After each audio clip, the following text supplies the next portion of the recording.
आप सुन रहे हैं नंदलाल भारती की लिखित कहानी नीच चेता। अप्रैल की सुबह दफ्तर की दीवार पर टंगी घड़ी टक टक कर आगे बढ़ रही थी।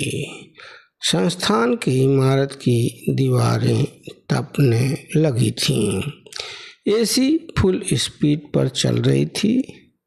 बड़े साहब दुहारिका प्रसाद का कमरा शिमला हो रहा था। वहीं बगल वाले कमरे में दफ्तर के भार से दबा गजेंद्र पसीने से तरबतर हो रहा था। पंखा खट खट कर चल तो रहा था पर हवा नहीं, आग उगल रहा था। झाड़ू वाली अम्मा पोछा झाड़ू कर टेबल कुर्सी साफ कर जा चुकी थी। गजेंद्र रात भर करवटें बदलता रहा। उसकी आंखों से नींद दूर जा चुकी थी। पत्नी पेट दर्द से रात भर चिल्लाती रही। हाल ही में उसकी पत्नी माधुरी के पथरी का ऑपरेशन हुआ था। डॉक्टर ने पथरी के ऑपरेशन की जगह आंत काट दिया था। असहनीय दर्द तो पत्नी को होता था, पर यह दर्द गजेंद्र के पूरे परिवार के लिए जानलेवा था। रात भर बीमार पत्नी के सिरहाने बैठने के बाद भी वह समय से पहले दफ्तर पहुंच गया था।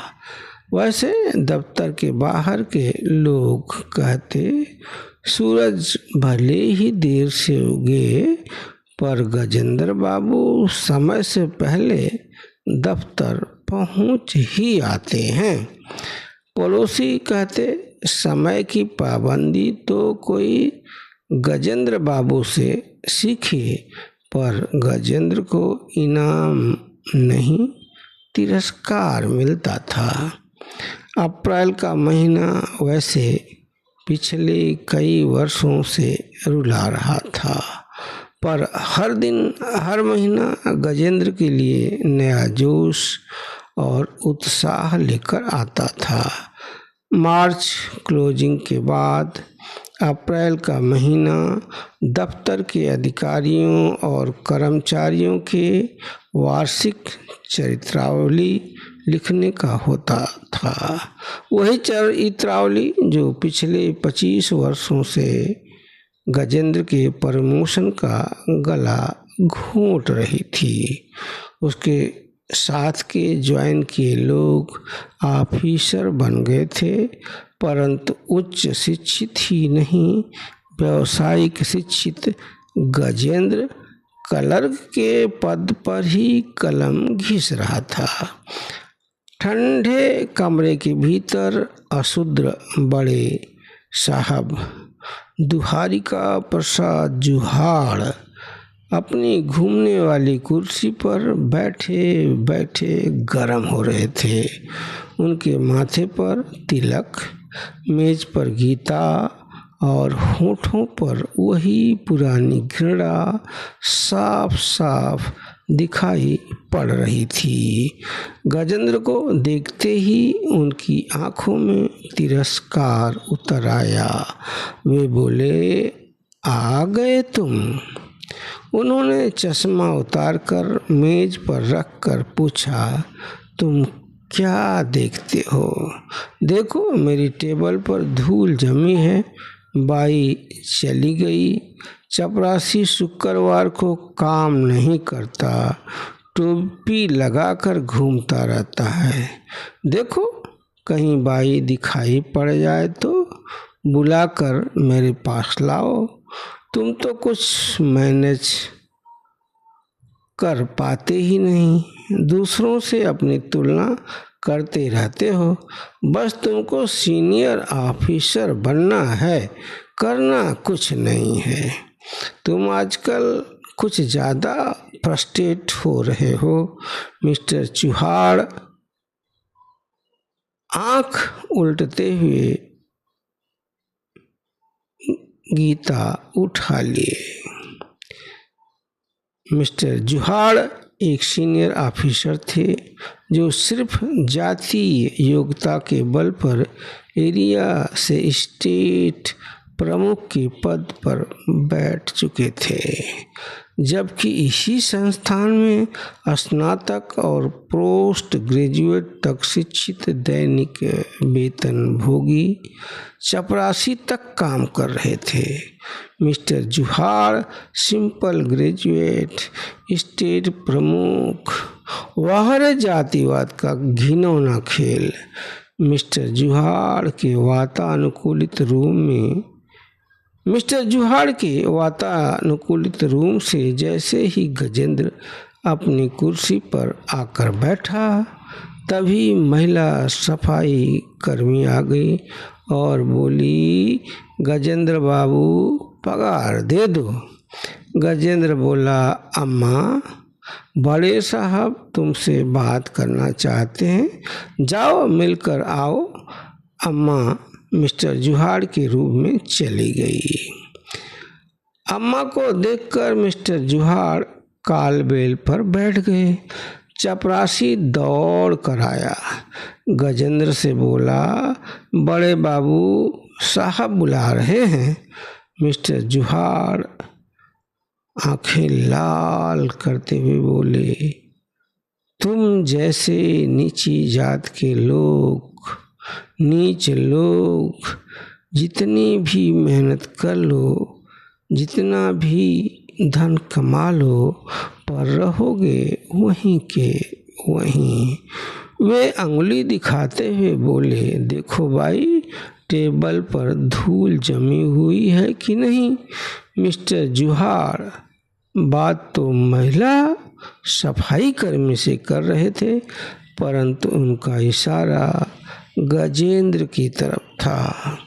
मिस्टर चूहाड़ की बात सुनकर सफाई कर्मी अम्मा बौखला कर बोली, अरे ओ साहब, अंगुली मत दिखाओ, बताओ कहाँ धूल जमी है, बताओ कहाँ धूल जमी है।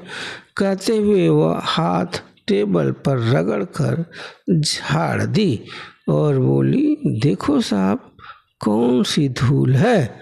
अरे साहब, मेरा काम पसंद नहीं है तो कहो तो अभी से काम छोड़ दूं।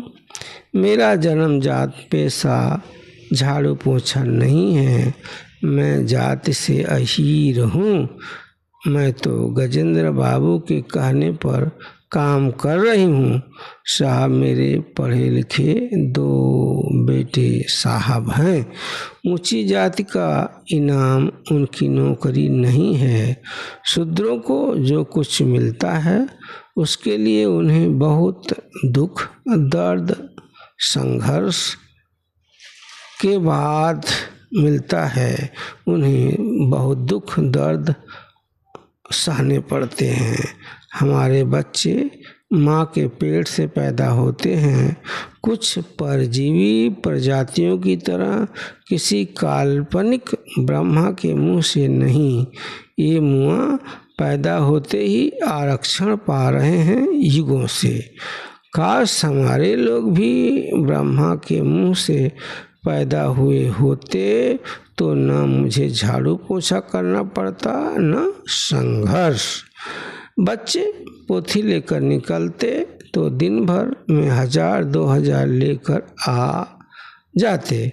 भले ही अनपढ़ होते, लोग पाँव छूते, पर अमानुषों ने सब सुविधाएं खुद के लिए आरक्षित कर लिया है। अगर पोथी लेकर नहीं घूमते तो साहब बनकर एसी वाले रूम में बैठते, लोग सलाम ठोकते। साहब, मैं अपने बच्चों को बड़े संघर्ष के बाद दफ्तर में बिठा पाई हूँ। मेरे बच्चों की नौकरी संघर्ष की कहानी है। इस कहानी को भूलना नहीं चाहती हूँ। इसलिए यह काम नहीं छोड़ रही हूँ। बूढ़ी हड्डियों के जोश को देखकर जुहाड़ साहब, जिन्हें दफ्तर वाले दबी जबान नीच चेता भी कहते थे, बगले झांकने लगे। पर कुछ ही सेकंड बाद उनके अंदर का जाति शैतान जाग गया। वे बोले, नीच लोग, तुम सिर्फ काम करने के लिए हो, सेवा के लिए हो, तुम क्या जानो? दफ्तर के बड़े साहब की कुर्सियां तुम्हारे जैसे लोगों के लिए नहीं होती। गजेंद्र के कानों में जैसे गरम शीशा उतर रहा था मिस्टर जुहाड़ की बातें सुनकर। गजेंद्र के लिए यह अपमान नया नहीं था, पर हर बार दिल में चुभता था। गजेंद्र मन ही मन फुसफुसाया, जातिवादी दुनिया में मेहनत, वफादारी और ईमानदारी का फल कहाँ मिलता है? जाति नफरत की दुनिया में निष्पक्षता कहाँ है? दुहारिका प्रसाद जुहाड़ आधे गाले हंसे। उनकी हंसी सूखी हड्डी के टूटने जैसी थी। मिस्टर जुहाड़ गजेंद्र की फाइल उठाए और लाल पेन से फिर वही शब्द लिख दिए जो पिछले 25 सालों से लिखा जा रहा था। चरित्र एवं कार्यशैली असंतोषजनक। उस एक वाक्य ने गजेंद्र की 26 सालों की मेहनत, उसके बच्चों की पढ़ाई, बीमार पत्नी की दवाइयाँ और बूढ़ी माँ, बूढ़े बाप की उम्मीदें सब पर कालिख पोत दिया। मिस्टर जुहाड़ ने यह जानकर गजेंद्र की आंखों से आंसू गिर पड़े थे। गजेंद्र की ईमानदारी, मेहनत और समर्पण के तिरस्कार पर अप्रैल के महीने में बारिश हो गई थी, जैसे आसमान भी गजेंद्र के अपमान पर रो पड़ा हो। यह अन्याय और अत्याचार का विष पीकर भी गजेंद्र चुप था, क्योंकि वह जानता था कि ऊंची जात के अंधे, बहरे और गूंगे लोगों के बीच उसकी कोई सुनने वाला नहीं था। सवाल तो बहुत थे, पर जवाब कोई देने वाला नहीं था। वह जानता था कुछ सवालों के जवाब नहीं होते, सिर्फ सहन करना पड़ता है। गजेंद्र को याद आया वह दिन जब गांव के स्कूल में पहली बार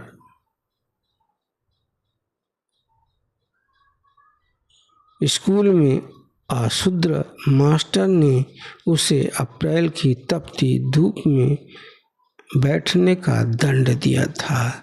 स्कूल के पहले ही दिन के असहनीय अत्याचार से हार कर स्कूल छोड़कर भाग गया था गजेंद्र।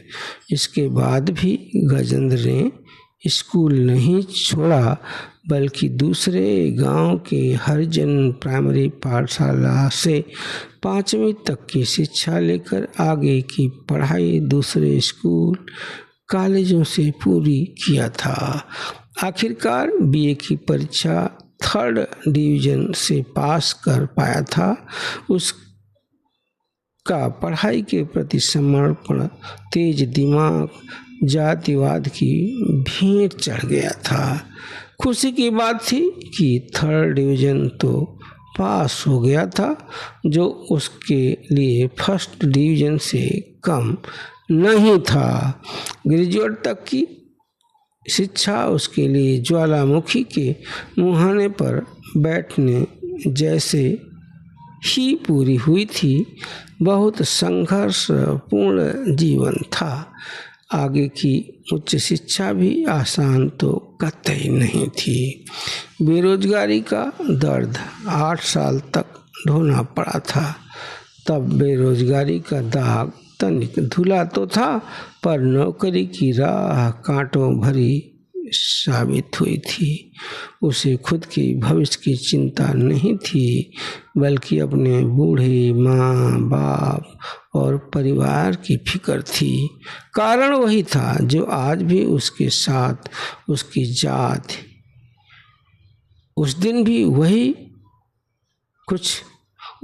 वह कुछ नहीं बोला था, अब भी नहीं बोला, लेकिन तब भी उसकी आंखों में मासूमियत तो थी, पर नमी कम नहीं थी। गजेंद्र उठा और आईने के सामने खड़ा हुआ।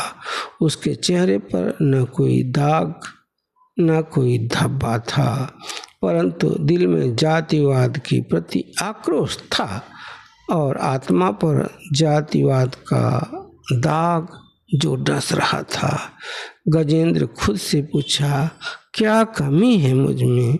अधिक पढ़ा लिखा हूँ, कौशल में प्रशिक्षित हूँ, मेरी बेहतर कार्यशैली है, कार्य कुशल हूँ, ईमानदार हूँ, वफादार हूँ, समर्पित हूँ, सब कुछ तो दे रहा हूँ, परंतु न प्रमोशन मिल रहा है न जाति बदल पा रहा हूँ, जो मेरे बस में भी नहीं है। पर उसके मन में एक विचार कौंधा था। जिस धर्म में आदमी को कुत्ते बिल्ली से नीच समझा जाता है, नीच जात, नीच लोग कहा जाता है, उसे सामाजिक प्रतिष्ठा के लिए बदल तो सकता हूँ। हाँ, धर्म तो बदल सकता हूँ सम्मान से जीने के लिए। गजेंद्र दफ्तर पहुँचा। वह उसी कुर्सी पर बैठा जिस कुर्सी पर बैठकर वर्षों से काम कर रहा था। जहाँ उसका काम नहीं, उसकी जातीय औकात तो ली जाती थी। फाइलें उसके हाथ में थीं, पर फैसला मिस्टर जुहाड़ जैसे नीच चेता के हाथ में होता था। हर साल जब गजेंद्र की चरित्रावली लिखी जाती, तब उसकी उच्च शिक्षा, बेहतर कार्यशैली, कार्य कुशल, ईमानदार, वफादार और समर्पित भेदभाव से गजेंद्र के काम की स्याही बदरंग हो जाती थी और जाति का रंग गहरा और डरावना हो जाता था। 30 वर्षों की लंबी सेवा के बाद गजेंद्र को फाइल मिली। तब उसने पन्ने पलटे तो भले ही अक्षर लहूलुहान थे, पर उसके भविष्य की कत्ल की साजिश बयां कर रहे थे। गजेंद्र की आंखों में समंदर उतर आया था। वह तुरंत संभल कर रुमाल आंखों पर रख लिया, क्योंकि न उसे रोने की इजाज़त थी न शिकायत की। यह कॉरपोरेट ऑफिस था। यह आंसू नहीं, सिर्फ नीच चेता लोग ही दिखते थे। यहाँ नीच चेता दुहारिका प्रसाद जुहाड़, अपने से उच्च शिक्षित, कर्म से श्रेष्ठ, परंतु जाति से शूद्र, नीच के भविष्य का फैसला अपनी कलम से लिखते थे, जो फैसला नहीं अत्याचार होता था। कहते हैं न, जबरा मारे रोवे न दे। ऐसा ही हो रहा था गजेंद्र के साथ। देश के संविधान की तरह ही संस्थान का भी संविधान सर्वश्रेष्ठ था, पर यहाँ भी कुछ नीच चेता रक्षक के रूप में भक्षक बने हुए थे, छोटी कौम के दुश्मन बने हुए थे। ये नीच चेता लोग नहीं चाहते थे कि शूद्र संस्थान में नौकरी और प्रमोशन कर पाए। नीच चेताओं ने एक शूद्र युवक को बार बार स्थानांतरित किया।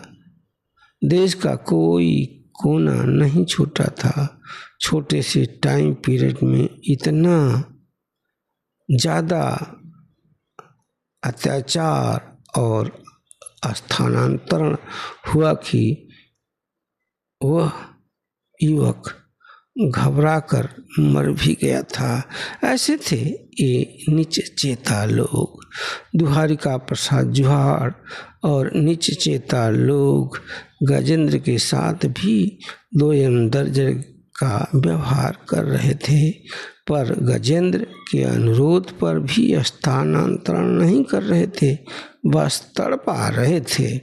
मिस्टर जुहार की कार्यशैली देखकर गजेंद्र को अपने बचपन की वो डरावनी घटना भी याद आ गई, जब जमींदार ग्राम प्रधान का बेटा ठाकुर संटी सिंह उसके बाप को तलवार से काटने के लिए दौड़ा था। हुआ यूँ था कि गजेंद्र भैंस चरा रहा था। भैंस चरते चरते खेत के आखिरी कोने तक पहुंचकर फिर मुड़कर उसी खेत की मेड़ पर चरने लगी थी। इतने में बदमाश ठाकुर संटी सिंह आ गया और गालियां देने लगा। भैंस के दो पैर ठाकुर के खेत में पड़े तो जरूर थे, पर धान का एक पूंजा भी नहीं दबा था। वहीं कुछ ही दूर पर गजेंद्र के पिता दुखीराम खेत में काम कर रहे थे। वे दौड़ कर आए और बोले, बाबू साहब क्यों गाली दे रहे हो? बेटवा भैंस के साथ चल रहा है। दुखी की बात से संटी सिंह के ऊपर जमींदारी का भूत सवार हो गया। वह दुखी को बुरी बुरी गालियां देने लगा। दुखी को गालियां बर्दाश्त नहीं हुई। उसने एक हाथ से संटी की गर्दन पकड़ा और हवा में उछाल दिया। संटी की गालियां बंद नहीं हुई। वह गाली देते हुए हवेली की तरफ भागा और हवेली से चमचमाती हुई 5 फुट की तलवार लेकर दौड़ता हुआ आया और दुखी पर वार कर दिया। पहलवान दुखी का शरीर गठीला था, बलिष्ठ था, परंतु छोटी कोम से था। अधेड़ दुखी को संटी गंदी गंदी गालियां दे रहा था। दुखी का वैसे तो कोई अपराध नहीं था। हाँ, इतना अपराध जरूर था कि वह छोटी जाति का भूमिहीन होकर भी भैंस पाल रखा था, और दुखी का इससे बड़ा गुनाह था कि उसका बेटा गजेंद्र स्कूल जा रहा था। गजेंद्र को स्कूल जाने से रोकने के लिए जमींदार शामराज सिंह चिड़िया उड़ाने के लिए गजेंद्र को स्कूल जाने से रोकने के लिए जमींदार शामराज सिंह चिड़िया उड़ाने के लिए बथुआ मजदूर बनाने का दबाव भी बना चुके थे, परंतु गजेंद्र के बाप ने जमींदार की मनसा पूरी नहीं होने दिया। डरा सहमा गजेंद्र जोर जोर से चिल्ला रहा था, बचाओ बचाओ। गजेंद्र की चिल्लाने की आवाज़ सुनकर बूढ़े जमींदार शामराज सिंह ठाकुर संटी के आगे खड़े हो गए थे, वरना दुखी का सिर धड़ से अलग हो गया होता। संटी के तलवार के वार से बचने के लिए दुखी कूद गया था। इसी बीच बूढ़े जमींदार शामराज आ गए थे और दुखी की जान बच गई थी, पर गांव के ठाकुर ने दुखी को ही दोषी ठहराया था। गांव के जमींदार कहते, देखो चमार की मन बढ़ई कि ठाकुर संटी सिंह की गर्दन पकड़ लिया, उसका बेटवा भैंस से प्रधान जी का धान चरवा लिया। ठाकुर संटी सिंह ने भैंस चराने से मना किया तो दुखी पहलवानी के जोर पर ठाकुर संटी सिंह पर हमला कर दिया। बाबू शामराज सिंह भी ठाकुर संटी के पक्ष में खड़े हो गए थे, जबकि वह सब कुछ पहले से ही देख रहे थे, पर सच को सच कहने की हिम्मत बूढ़े जमींदार शामराज सिंह में भी नहीं थी। दलितों पर अत्याचार शोषण के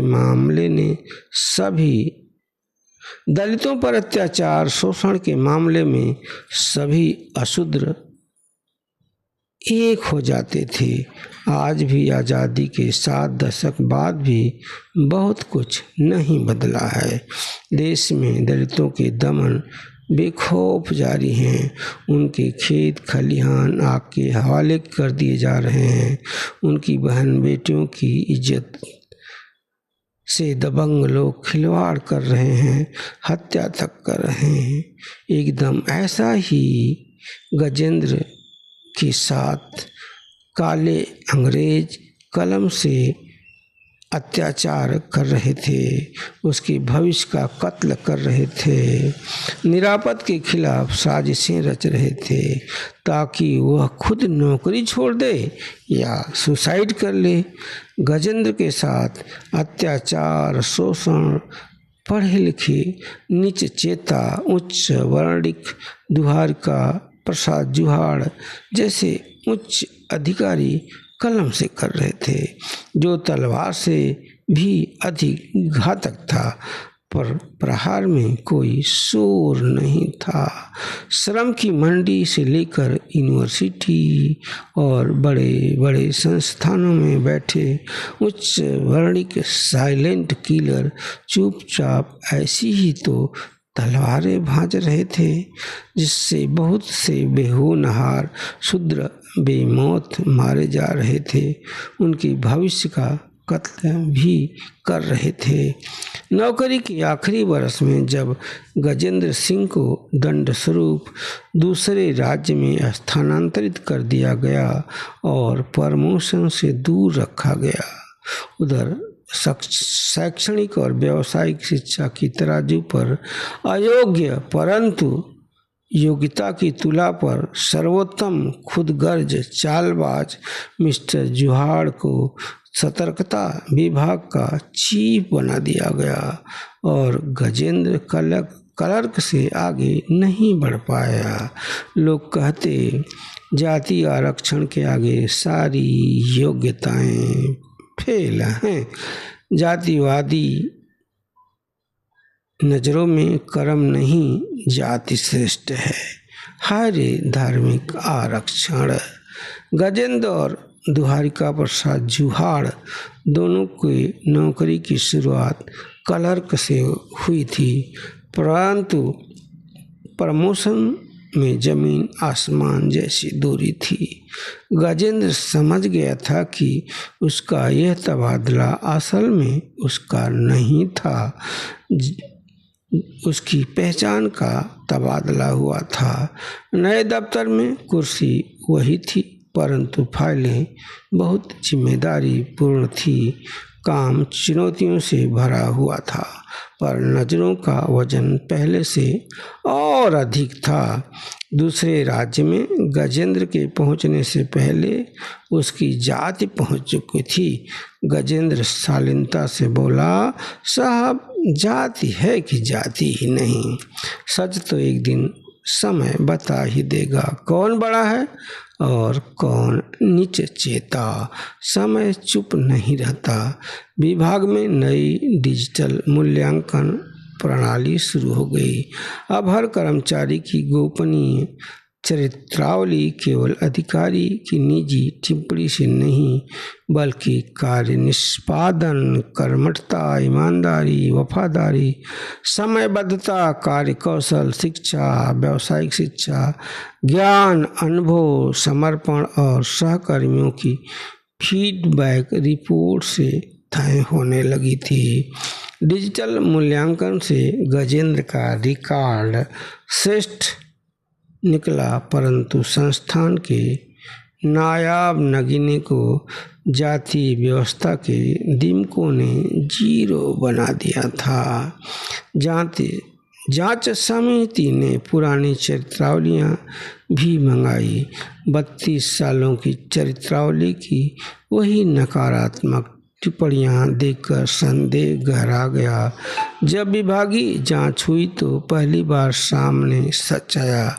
गजेंद्र मेहनती, ईमानदार, वफादार कर्मचारी था, जातिवादी घृणित मानसिकता के अधिकारियों ने गजेंद्र की खराब रिपोर्ट सिर्फ जातिगत पूर्वाग्रहों से लिखा था, जिससे एक दलित होनहार का भविष्य बर्बाद हो गया था। कर्म को श्रेष्ठ मानने वाले टीका टिप्पणी कर रहे थे कि कुर्सी पर बैठकर किसी कर्मचारी की जाति नहीं, योग्यता देखी जानी चाहिए। जातिवादियों ने गजेंद्र जैसे एक कर्मचारी नहीं, संविधान की आत्मा का अपमान किया है।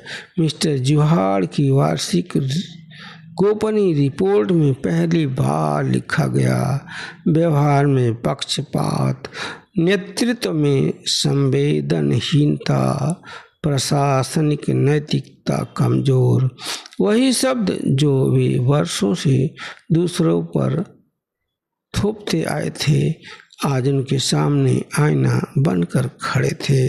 उधर गजेंद्र की सेवानिवृत्ति का दिन आ गया। दफ्तर के लोग उसे विदाई देने के लिए खड़े थे। जिस कुर्सी के सामने वह वर्षों तक झुका था, उसी दफ्तर के प्रमुख अधिकारी ने मंच से कहा, गजेंद्र जी ने हमें सिखाया कि पद नहीं, कर्म आदमी को बड़ा बनाता है। गजेंद्र की आंखों में आंसू थे। गजेंद्र ने बस इतना कहा, साहब, आदमी जात से नहीं, चेतना से ऊंचा या नीचा होता है। सभी निशब्द और निरुत्तर थे। दफ्तर की दीवार पर टंगा संविधान का फ्रेम उस दिन कुछ ज़्यादा चमक रहा था, मानो कह रहा हो, नीच वह नहीं जिसे समाज नीचा कहे, नीच वह है जिसकी वेदना मनुष्य को मनुष्य न समझे। दोस्तों, यह कहानी बस यहीं तक। दोस्तों, चैनल शेयर, सब्सक्राइब और फॉलो ज़रूर कीजिए। आपका बहुत बहुत धन्यवाद।